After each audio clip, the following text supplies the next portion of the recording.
Hello, everyone. How you doing? And you're very welcome to this week's Last Word on Formula One with myself, Aidan Raftery, and of course the our Formula One expert, Michael O'Grady. Hello, Michael. How are you? Are you well? I'm absolutely well on. I'd like to state in advance for the management of the radio station that Maserati Quattroporte was only resting in my driveway. It's actually not mine, No. Okay, just right. in case. Just Okay, in we case. take We'll your move word on for from that. there. We'll Okay, move on no, from no problem. there. So we've a lot, we've plenty to discuss today, and of course, obviously, this week we're going to be talking about Silverstone, and what a great Yeah, track that is. yeah, indeed. And before all that, we have to go back to Austria. And what? Oh, my head was done in. It really was. I was watching everything, is to say, and we start off with qualifying, and qualifying went quite well. Now I have to admit, it was good. It was Verstappen took pole on the day, which he normally does, and Charles Leclerc and Carlos Sainz in the two Ferraris were absolutely flying across the line. Massive upgrades to Ferrari for this particular race. And they're very, very happy campers with Lando Norris and the McLaren in fourth. And there's a reason for that.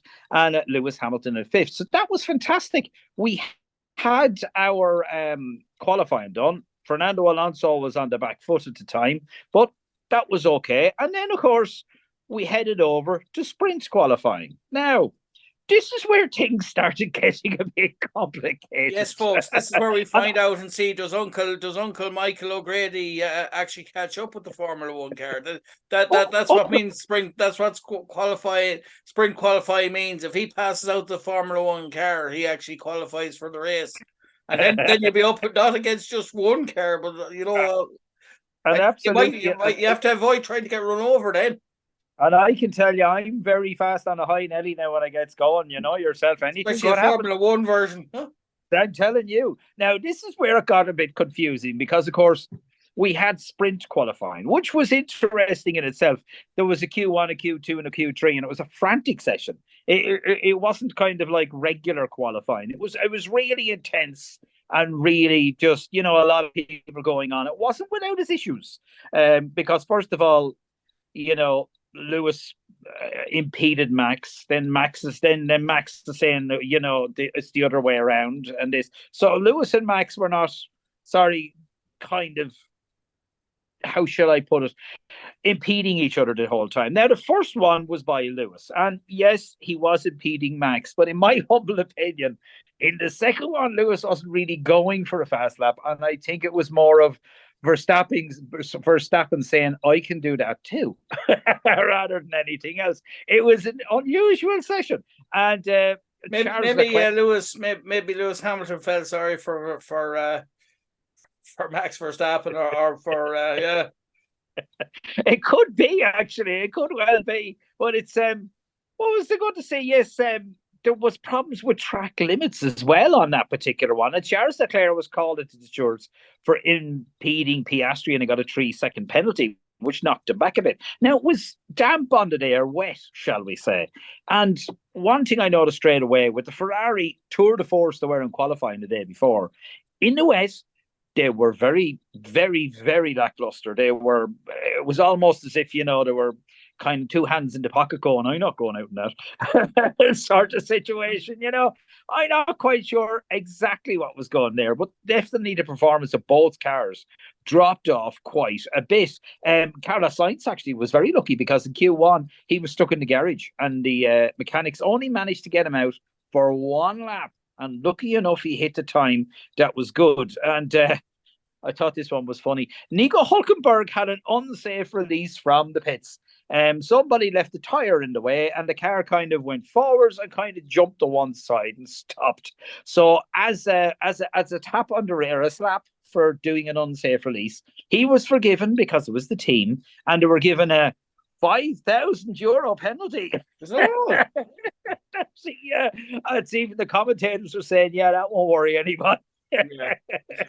It was absolutely it was crazy, but it was a crazy race. The two Mercedes had an awful time in it altogether. No one was getting anywhere, and they finished 15th and 18th. And Nico Hulkenberg did a great job in fourth. He did a great job. Now, this is where things started getting confusing to me. So we had Verstappen first, Perez second, because Leclerc got his penalties and that. Norris third, Hulkenberg fourth, and Carlos Sainz fifth. Fernando Alonso was a bit on the back foot, but he still finished sixth in it. So this is what really confused me, because then came the sprint shootout. Now, as in previous years, you go and you do your qualifying, and then you do your sprint shootout, and your qualifying is where you start for sprint shootout. And then sprint shootout, you go ahead, and then at the end of sprint shootout, that's where you start for the race. Not this time. It's a wholly independent thing altogether. I mean, you've qualifying, and the qualifying is for the race on Sunday. But then the sprint qualifying is to qualify for the 29-minute or 30-minute sprint shootout, which is totally on Saturday and nothing to do with the race whatsoever. So Michael was sitting there going... So, in other words, Michael, it's a waste of time. Well, there's a few points in it, in fairness, and I suppose it brings a bit of spectacle on the Saturday, but, it's kind of, what's going on here? Go just back get to on the old race, kind of. Absolutely, yeah. Go back to the old way and let them re-qualify or something, But this whole thing about the thing being independent on Saturday, yeah, I'm not quite sure what that's all about. It's like a sideshow or something. Yeah, you qualify on Friday and the race on Sunday, and they're linked together, right? And then you've sprint qualifying. This is starting to sound like this year's championship in the hurling in the football. Don't even bother.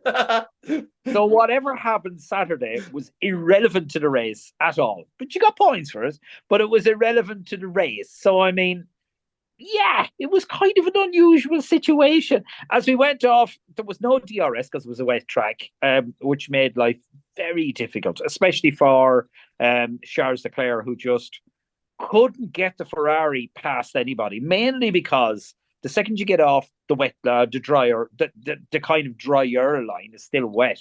The second you go off it, you're losing traction, your car's slowing down, you're not getting anywhere. So it was a kind of a situation where it was very difficult to get by anybody in that 30-minute shootout, which was a bit unusual. It was good with Mercedes because they could show the cars off a bit, because they did come up the ranks. But I mean, let's face it, 15th and 18th, you're not exactly where you're supposed to be.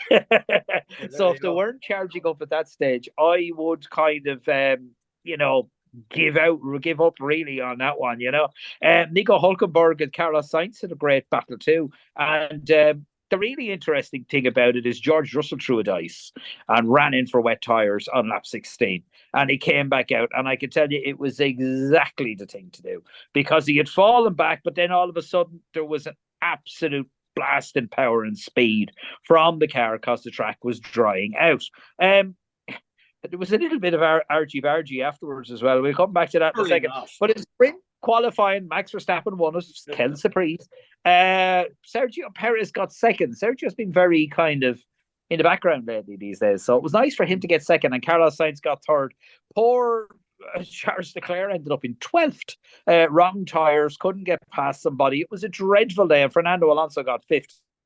Lewis Hamilton managed 10th. You know what happened there? He took a left for an Escarty instead of a right for Wexford Town.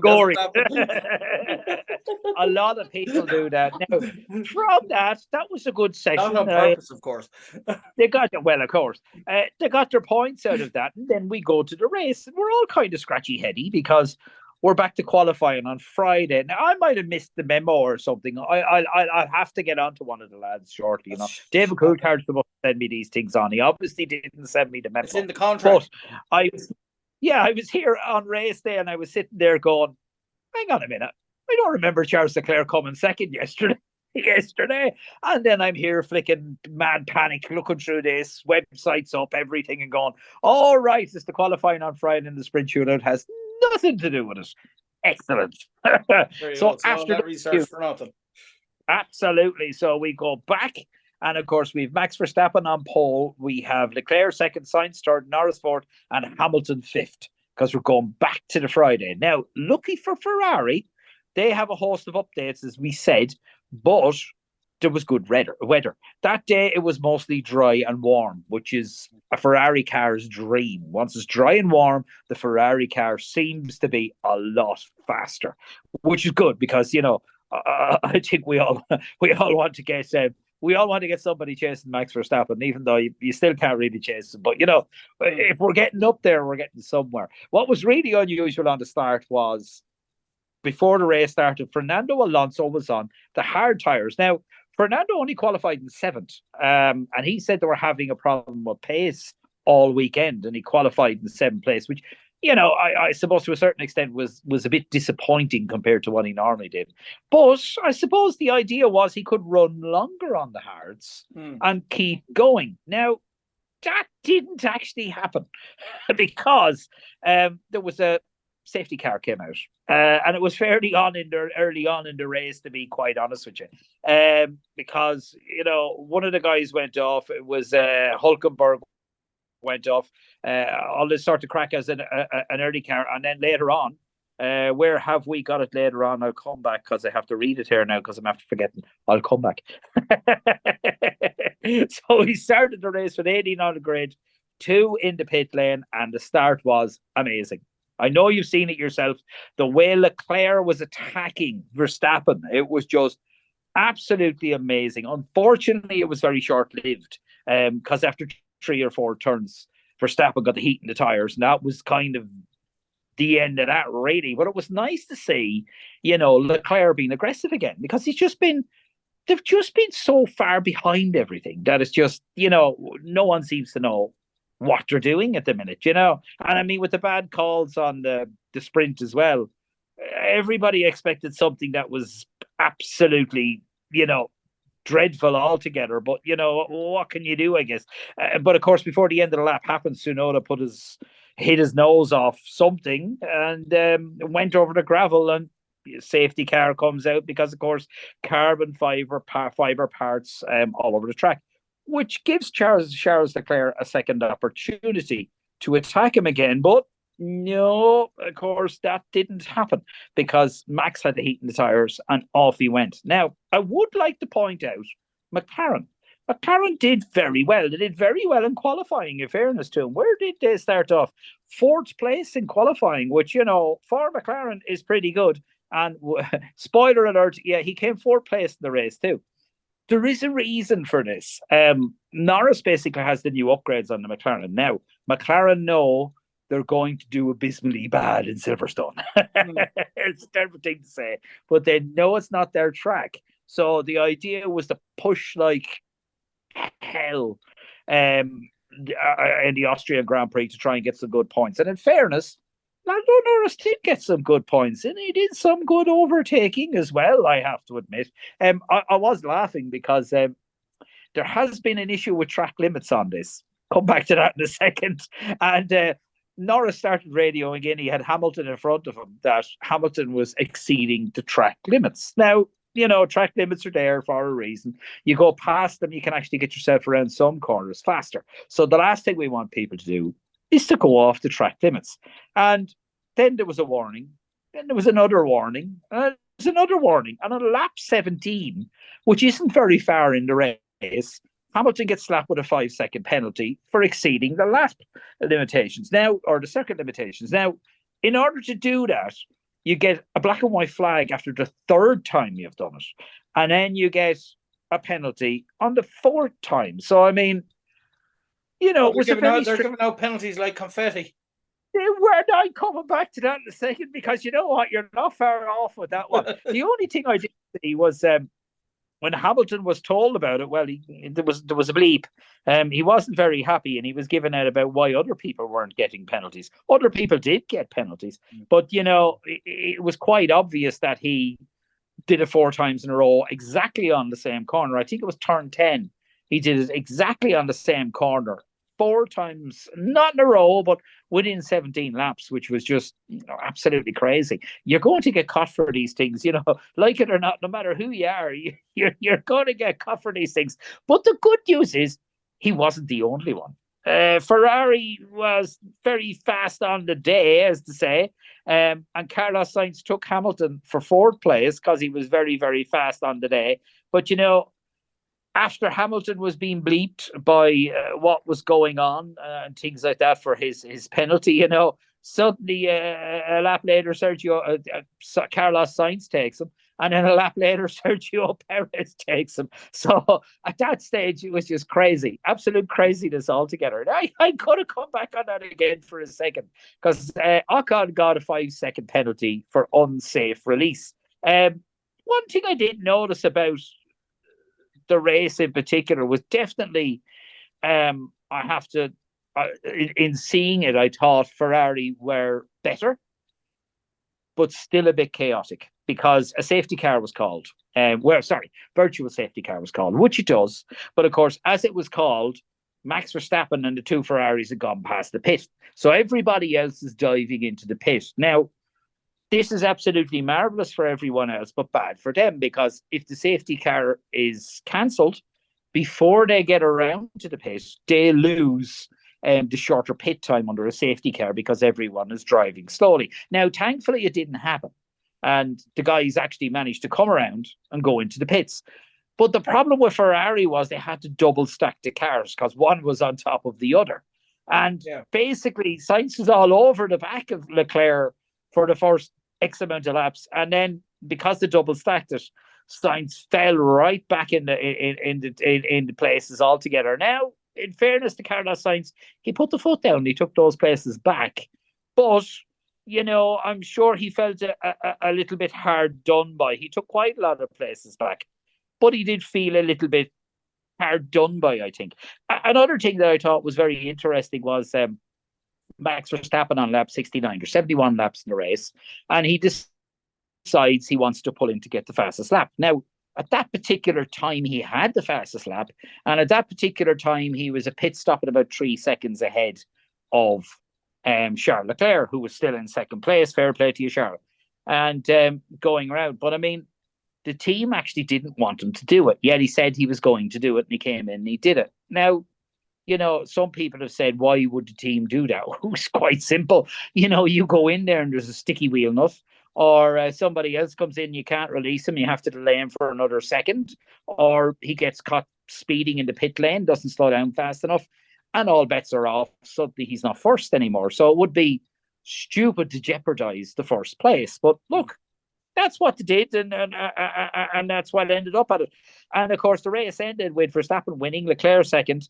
Sergio Perez fought his way up to third, with Norris behind him, Lando Norris, and Fernando Alonso in fifth, who was a little bit quiet. You could see he was a bit disappointed. You know, he's used to being on the podium so many times, I suppose, at this stage. Russell and Hamilton both finished 7th and 8th. Now, there is a reason for this. This is the bit Aidan's going to like, because I know you're interested in these things. And I have it here for me. For the race weekend, the Formula One race weekend, track limitations listed as follows. Carlos Sainz actually ended up over the whole weekend with 10 seconds of penalties. Lewis Hamilton, 10 seconds of penalties for the weekend. Pierre Gasly, 10 seconds of penalties. Esteban Ocon, 10 seconds. Alex Albon, 10 seconds. Esteban Ocon, okay. He must have been no one was left out then. Did you get 10-second penalties? No, I did. I had 10 seconds. But Logan Sargent, 10 seconds. Yuki Tsunoda was a good boy. He only got 5 seconds. Nick DeVries over the weekend, 15 seconds of penalties. And the the one we like, is Esteban Ocon. 30 seconds of penalties over the weekend. Running off. In fairness, one of them was for unsafe release, which was 5 seconds. But that means over the race weekend, he got 25 seconds of penalties for running off the line outside the track limitations. You don't have to work too hard to get penalties in this game. No, you don't actually. You know, and I think, in fairness, now, you know, hats off. We need to give him a golden gong or that's something. That's a Guinness Book of Records stat there. No, we need to give him something for that. I mean, in fairness, now, that's an achievement, really, isn't it? It's a fantastic achievement. You wouldn't do that in a wheelie bin. No, you might. You might. You wouldn't know. I just wanted to point out, man of the race would have to be Carlos Sainz for me. He did a fantastic job, lap after lap after lap.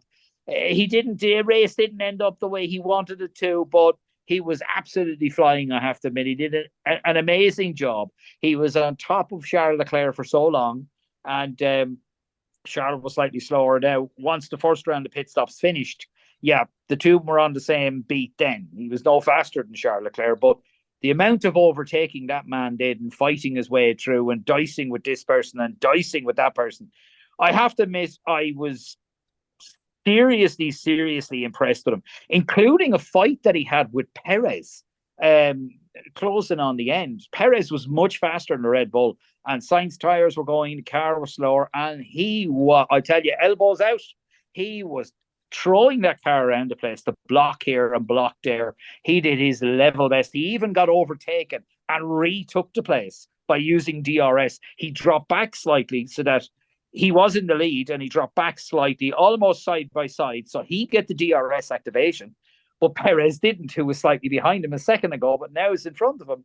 And then Sainz got the DRS and pulled ahead again. It's a guy, I tell you, it's just amazed by him, absolutely amazed by him. Sainz really standing out this season, I have to admit, really is. And Ferrari are doing a much better job too. It's nice to see it. A big pat on the back for Lando Norris too. Really good job. Nice to see a McLaren all the way up in fourth place again. Nice to see it. I have to admit, I'm not arguing. That's it, and that takes us nicely on to this week's Grand Prix, and it is the British Grand Prix in Silverstone. So we'll kick off with that now. Yeah. Yeah, I think we will kick off with that. We will indeed. Just before we do, I would like to point out there's out of 163 teams, only 5 teams have ever won 100 races, and that happened to Red Bull not in Austria, in the race before. Austria, they're up to 101, which I think is pretty impressive. At 164 teams that have ever existed, only 5. You'd think there'd be an awful lot more. But we'll move on. I digress. We'll start off with the track first of all, and yes, yeah. So, it's a good little circuit, I have to admit. It started its life in Formula One in 1950, and you can see it up there now. It's a peculiar shape. This is just bear with me one moment there now, and I can see the graphic here. And it's it actually doesn't look massively complicated on the graphic, and when you're looking at it, it doesn't. But when you see these guys racing around, it's one of the most difficult tracks of the year. It is such a high speed in some areas, especially between turns 10, 11, 12, 13 and 14. These cars are left, right. They are flying around the place for this. It really is, massively impressive to see the cars doing on this. And myself, I've tried it out. I can tell you can go off the track more than you can stay on the track. There you go. I have it up there. So yeah, it's not a straightforward track, is it? When you look at it, I mean, there's a lot of bends on it. Some are trickier than others. Maybe 1 or 2 straights, or maybe 3 straights. But yeah, it's a complicated enough track, isn't it? It is. That 10, 11, 12, 13, 14, that is just, they are so flat out in that, and the car one side, the other side. You just have to be a little off that racing line, and the car just sweeps out. You've got to put the brakes on. You've got to slow it down for a second. You would just sweep. It practically drags you off the track. It's absolutely they're amazing how they can manage to get this around this time after time after time.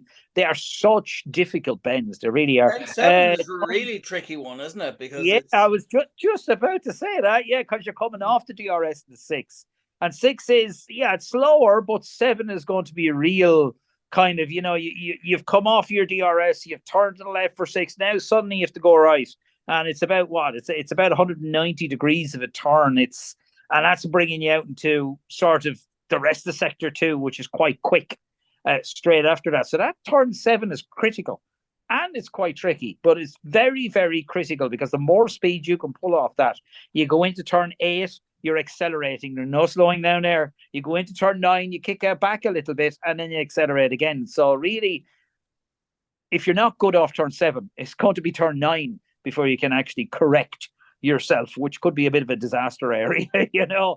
And after turn 14, of course, is DRS activation zone 2.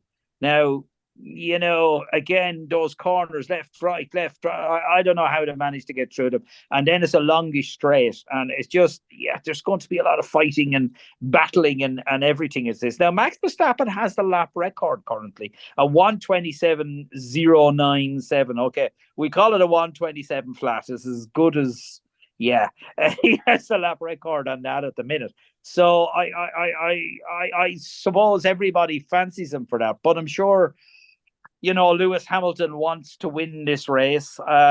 If he did, he'd be pulling something out of the bag that they haven't shown in the last 2 years. But you never know. It's his home track. There's always a little bit of lift. You never, ever, ever know. Anything could happen. I was just looking at a thing from Lewis, actually, which was very good. He compared a fast lap around Silverstone to flying a fighter jet. I would say that's pretty accurate. To be honest with you, not too bad. And just to move on to the qualifying itself there, obviously it's up there if you're watching it, the video version of this interview there. It's on the 7th of July. There's the practice session from 12:30 to 1:30. Also on the 7th then is at from 4 to 5 is, from 1600 hours, from 4 to 5 is the practice 2. And on the 8th of July then is practice 3 from 11:30 to 12:30. The qualifying is on from 3 o'clock to 4, and finally the race at 5 on the 9th of, at 3 o'clock on the 9th of July. What are your thoughts on that there, just briefly? Well, the Silverstone race, what's the weather forecast is a good question on that one now. Let me just take a quick look at that. Saturday and Sunday west. Ferrari, you're not going to be happy. And Friday is going to be dry. So we're in for a wet race. So that could turn things around and make it very interesting. And kind of, I suppose it's going to play out of the hands of Ferrari, but it might play into the hands of Lewis Hamilton. Now, I can't really, unless Max Verstappen goes off the track and crashes the car, I can't see him not winning this. But, stranger things have happened. The way it looks at the moment is fastest lap around the track, pole position, fastest guy last year was Carlos Sainz, believe it or not. And the fastest lap on the day was Lewis Hamilton, but he doesn't have the lap record, of course. That's right down onto, actually, that'll show you fastest lap was 1:30.5, where we know there on the other information we had that Max Verstappen's done it in the 1:29 flat. So that's a bit of a difference, all right. The most wins for a driver on this track is Lewis Hamilton. He's won this race 8 times. And the most constructors wins, i.e. the constructor that's won the most, is Ferrari. They've won this race 18 times, which is kind of, incredible, really, when you think about it. Being able to win it that many times. This should be very interesting. Silverstone is it's a funny sort of track. It's so high speed and so fast, and they talk about that with so many different tracks. But just Silverstone has so many high speed corners, like Beckett's and that, and it just blows your mind watching the cars going around. And Maggots all straight through. The Beckett's is always total speed, flat out practically from these cars. Absolutely amazing. I really do not know how they do it. And I suppose moving on to the final standings, it's interesting to point out just before we go the standings going into this race. Max Verstappen, obviously Red Bull, 229 points. Sergio Perez 148 points. That's quite a good gap. Fernando Alonso in third there with 131 laps or points. Lewis Hamilton 106. Wow, that's a big and then Carlos Sainz then in fifth on 82. Charles Leclerc. No, there is a big difference between Carlos Sainz then and Lewis Hamilton. But then in sixth, you have Charles Leclerc on 72. George Russell in seventh on 72. And Lance Stroll on 44. Then the bottom six then, or the bottom five then, are Charles Leclerc from Ferrari on 72 points, George Russell from Mercedes on 72 points, That's in 7th. Lance Stroll in 8th for Aston Martin on 44 points. In 9th is Esteban Ocon on 31 points. And in 10th is Lando Norris on 24 points. Now, you know what strikes me there when I look at it, Michael, and you'll probably see it, is there's a few drivers there on joint on the same amount of points. There is actually at the moment. That's actually not going to last, as I say. We know that ourselves. I mean, there's a fair few people out of kilter here, shall we say. Like if Charles Leclerc and George Russell on 72 each, yeah, that's because Charles got second. Charles got second in the last race, and he suddenly jumped forwards, as they say, which is good. And if we're going to be asking questions to Silverstone, can Ferrari keep this fight up? Keep pulling forwards, keep, hitting back at Red Bull, albeit not passing them, but still, if they can do it, and if they can, you'll see Charles Leclerc jumping up that roster fairly quickly, as well as Carlos Sainz. He had one hell of a race in Austria, I have to admit. Pat on the back. No matter what anyone says, the only person really theoretically that I can see moving down, maybe not after Silverstone, is Lewis, because the Mercedes are just, qualifying for the first for sprint qualifying, his car broke down, and then of course afterwards then Russell's car had to be sort of brought into the garage as well, and that had to be cleared off today and retired as well. So I don't know. There's supposed to be updates called. There's supposed to be a lot of updates on the Mercedes that weekend, but the only ones that seem to have made any difference was McLaren and Ferrari's updates. Maybe Mercedes pushed it a bit to try and, I think if you're targeting the Red Bull of Max Verstappen right now and you're in another car manufacturer, it's not going to happen. You have to target getting closer. Do you know what I mean? If you're in fourth place, you have to target on getting second, because you're not going to catch Verstappen that easy, as to say, So I mean, it's up to them. Maybe just too big of a jump at the wrong time, but I definitely can see the two Ferraris coming up that now. If they keep these sorts of speeds up, I can definitely see the two Ferraris pulling forwards, but I don't think they're going to get past Fernando Alonso in third place, who has his eyes squarely on Sergio Perez. I'd like to see Alonso doing well. I would. I do like the guy, I have to admit. Back in the day when he was racing Schumacher, was kind of boo Alonso. Now I kind of like him. So that's a good coverage there. I think it brings everyone up to date on the Silverstone Grand Prix. I mean, we covered the track, we covered the schedule, the qualifying schedule, and the standings, which is kind of all very interesting. So is there anything you'd like to finish off with, Michael? I'm glad you asked, because I sent you a wee text on that purposely. I was reading during the week. Now, we used to talk about regular cars at one stage. We've too much to talk about F1 now, so we can't even squeeze it in. But there was something announced this week. It was in a couple of the newspapers. If you do a search online, it'll pop up for you. Now, we all know about electric cars. We all know the massive amounts of limitations. We don't even know at this stage, is electric going to be the way it's going to go in 2035? Because it's been pushed out by 5 years already.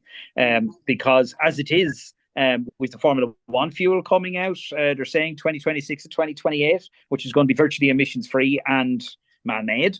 And then, of course, you have batteries where you're using 2 gallons of water to make 1 liter of lithium, and that water is now polluted. And, of course, I still think there's going to be a major issue with the afterlife of those batteries. And, of course, hydrogen, in the fact that Ford have put a lot of money into hydrogen, and BMW have just released a hydrogen SUV. But the big story is Toyota. Toyota have announced that they have a new type of battery, a solid state battery, no liquid whatsoever. Solid state, I don't know how they're doing it, but it's a solid state battery. They reckon one battery in a standard family car will give you 700 miles of a range from the figures they're getting currently. What's that, about 900 kilometers, somewhere around there? That's phenomenal. And if you get the fast charging points that currently exist for battery cars, okay, I think there's only like 20 of the really seriously fast ones in the country. But if you get one of them, it would charge the car from 0 to 100% in 10 minutes. That's a total game changer. I'm glad I didn't buy a battery car yet. That's a total game changer. If that happens, your lithium ion batteries are goodbye and talk to you later. No one's going to want it. Everyone will want one of these. It's at the stage now, I suppose, with Toyota that they've made it smaller, they've made it lighter. So now you're not eating up as much space inside the car because the big battery underneath you. It's lighter, so the car can actually go further because those batteries are a ton weight. And it's something that works. 10 minutes and you go 700 miles. That's fantastic. Like, do you know what I mean? Okay, now, providing it's not silly money, I'd be interested. Yeah, so there's no excuse for you not to get to work on time, in other words. Absolutely, absolutely. The Maserati, anyhow, as I said, is only resting in the driveway, and I don't use it for work or anything like that. I'm just minding. You're just minding it for a friend. Yes. That's true. I was minding a Veyron, but Paul Egan visited, and I haven't seen it since. So he might be minding. I hope you're not planning on seeing it if he hasn't. Gone forever. Gone forever. So Paul is a great knack, actually, of taking a car and bringing back a jigsaw puzzle. There you go. But that'll keep you busy putting it back together again. That it's sold as a project car, there you go. Yeah, that's true. Yeah, you have a car. He makes it more interesting by making you hire a mechanic to figure out how it all goes back together again. You see, it's pretty good when you think about it. There you go. It's like a jigsaw puzzle. So, listen, thanks very much for taking the time out to do last word on Formula One, and we look forward to looking back on the Silverstone Grand Prix next week. Should be very good. Fingers crossed. No problem. Thanks very much. And that's Michael O'Grady, our Formula One expert. Talked about all things Formula One.